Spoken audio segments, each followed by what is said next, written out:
We tested 430 masts with a carbon percentage of 50, 70, 95 and 100% with prices ranging from 320 euros to 870 euros. I didn't expect such a difference. I felt good before, I felt great on that sail, but once you try something better, you really feel the difference.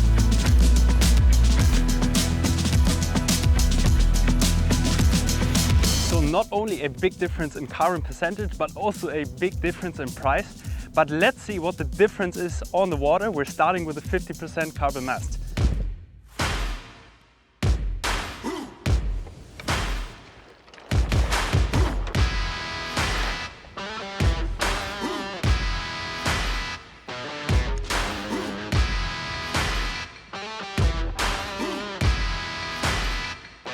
The setup for today is a near Prien Speedster, which is a free race sail in 7.2, which can be rigged with a 460 and 430 mast.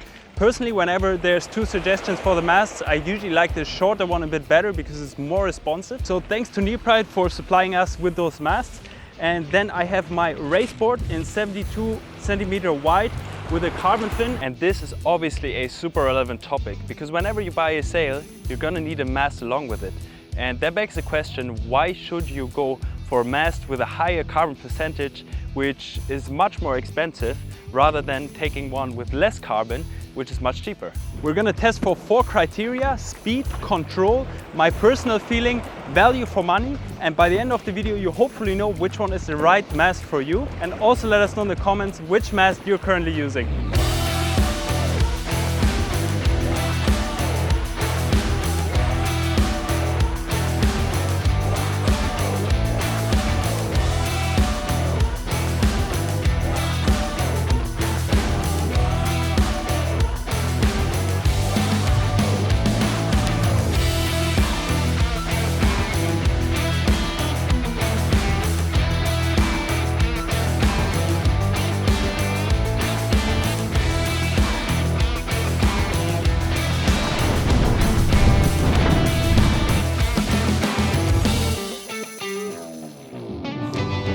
First runs on the 50% carbon mast.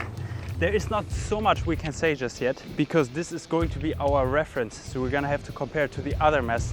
What I can say already is it felt a bit slow in reaction, so when you start to get planing and you're pumping a little bit, that the sail responds a bit slowly, because obviously I have used the sail before with 100% carbon mast, so I kind of know what it's supposed to feel like.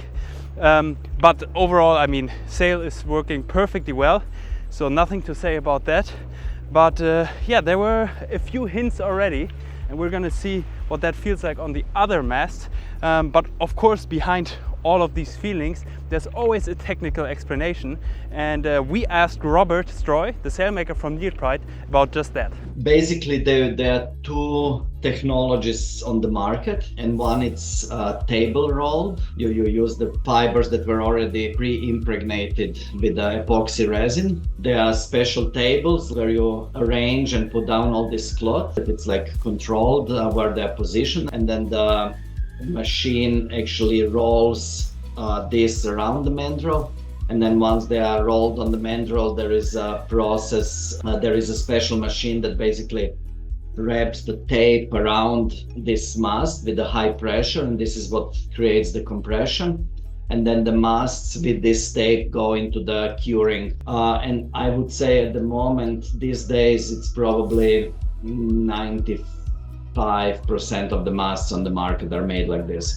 And how can I imagine these layers of material? Is it like one piece all the way from bottom to top of each mast piece? Some of the pieces definitely are in one piece, and then you will have a shorter pieces, like for example in the boom area or extension normally, and so they are basically combination of full length layers and the partial layers. No?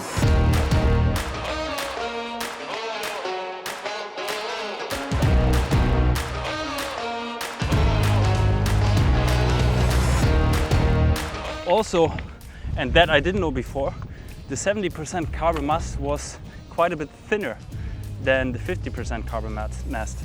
Quite interesting.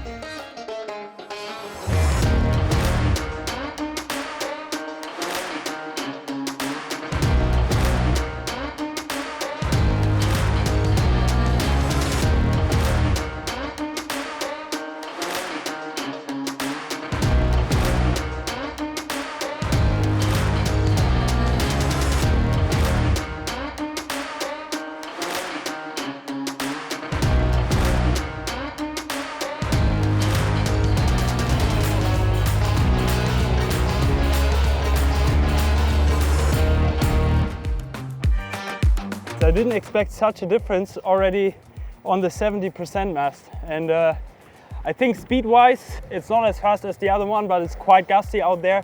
So I don't think that's the best reference. Maybe we will see a difference from the 50% to the 100% in terms of speed.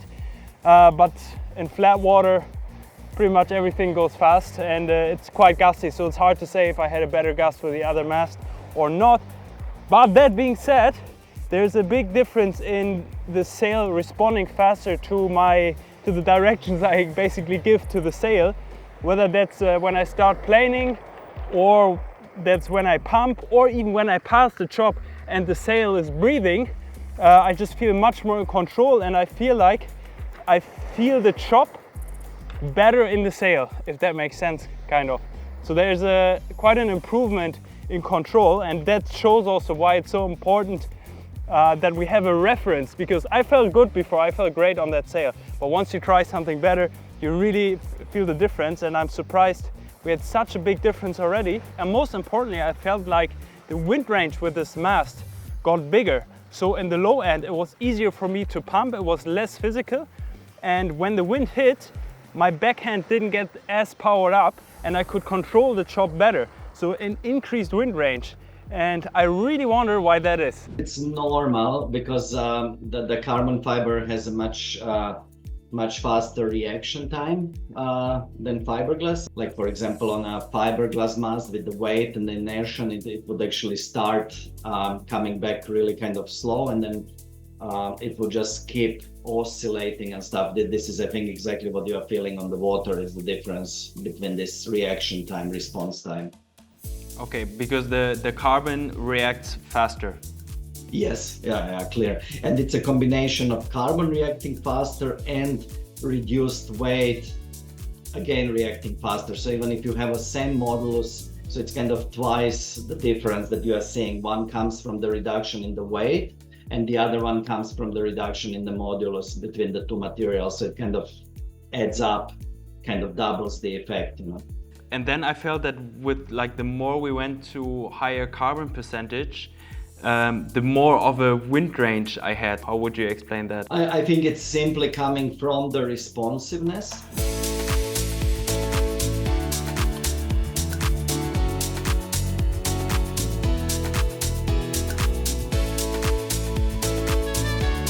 %95 carbon, pretty close to 100, yet the price difference is still quite big. I'm really curious how big the gap is going to be to the 70% carbon mast, but also if there's actually going to be a gap to the 100%.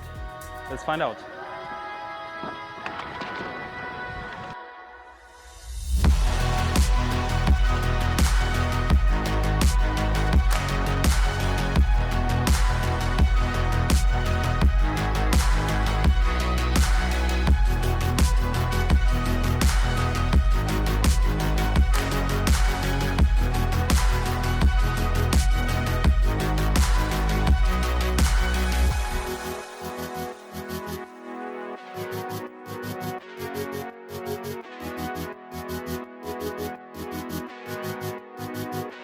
More of the same, pretty much.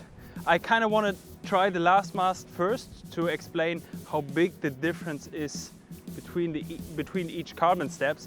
But I feel like the sail opens more. Now it got super windy. I mean, I went a solid knot faster than I was on the 50% carbon mast.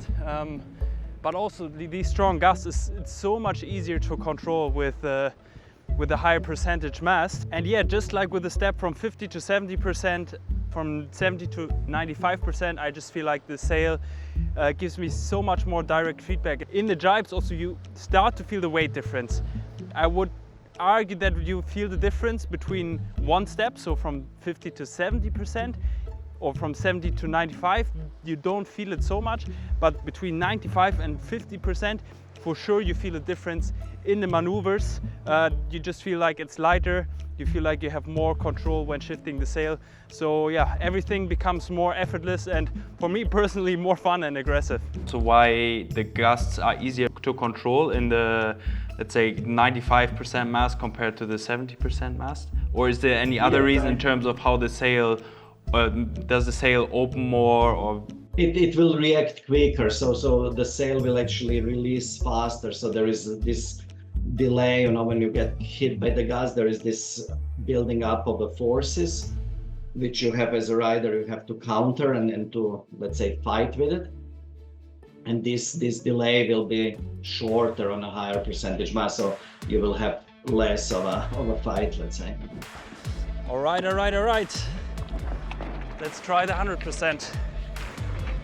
Last test of the day.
So obviously the top speed was quite a bit higher, but in the end you never really know if you just had a gust that was a bit stronger. So I think the main gist is that the 100% carbon mast is quite a bit faster in top speed than the 50% carbon mast. The difference to the 95% mast is not that big, as you would expect from such little difference in carbon. And that 100% carbon mast is just there for that little bit of extra edge, which I felt on the water.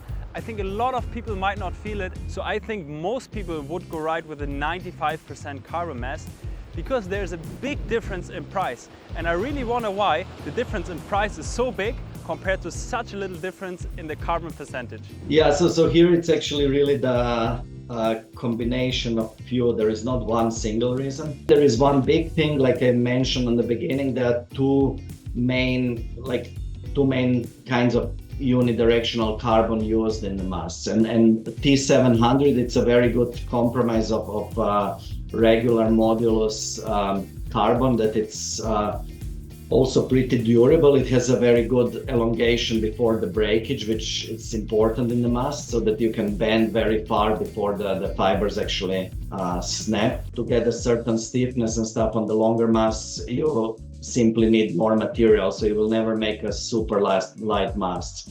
So when you go to the 100% carbon masts, they are usually using combination of T700 and T800, which is much more expensive carbon fiber. It's a material that gives us possibility to further reduce the amount of layers and reduce the weight for the same stiffness. Yeah, okay, that makes a lot of sense, and maybe that also kind of answers the question, which mast would you recommend to whom? Mostly, so basically if you are ready to really kind of look after your mast, be careful and not know what you have and how to treat it, then yes, go for the 100. Clearly there is a difference in the performance, but then if you want something just a little bit more like use and forget, then I think it's a perfect compromise, the 90-95. Yeah. All in all, it was also a pretty interesting test for myself, because I usually use the highest percentage carbon. So it was really good for me to see what the difference really is. And what I can say is that whenever I went to higher percentage of carbon, I felt like I had more wind range. I could plane easier in light wind, and I could hold it longer in strong wind. The sail would become more responsive, would feel more direct, and I would feel more connected to the gear. Now, of course, a high percentage carbon mast is really expensive. So which mast is for which person? I believe you have to think about how much time you spend on the water.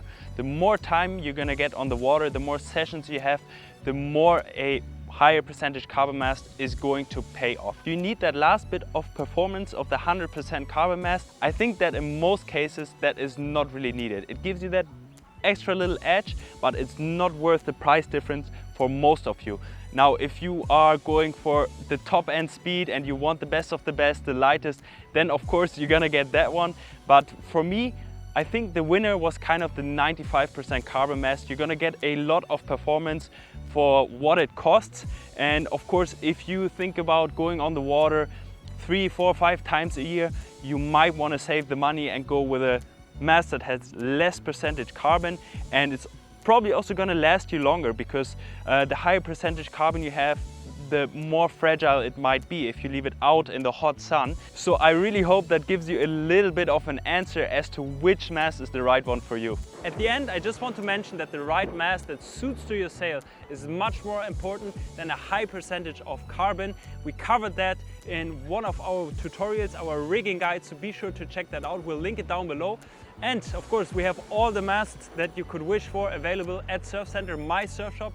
You get the best advice there. Also linked down below. Reach out to us via WhatsApp, telephone, email, however you want. And I would say that's it for this video. Let us know in the comments also which mast you're using. If you're happy with it, do you want to upgrade? And I would say I see you guys in the next video. And be sure to subscribe to not miss what's coming up.